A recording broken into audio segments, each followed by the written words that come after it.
Good morning guys, in front of me is VIVO Y28 and let me show you how to perform a soft reset on this device.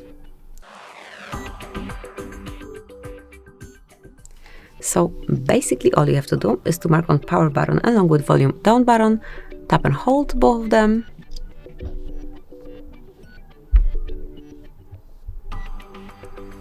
Just keep holding. And once you feel a smooth vibration and also see VIVO logo, just remove both fingers from buttons and wait till your phone is rebooted. You should be able to use it smoothly again.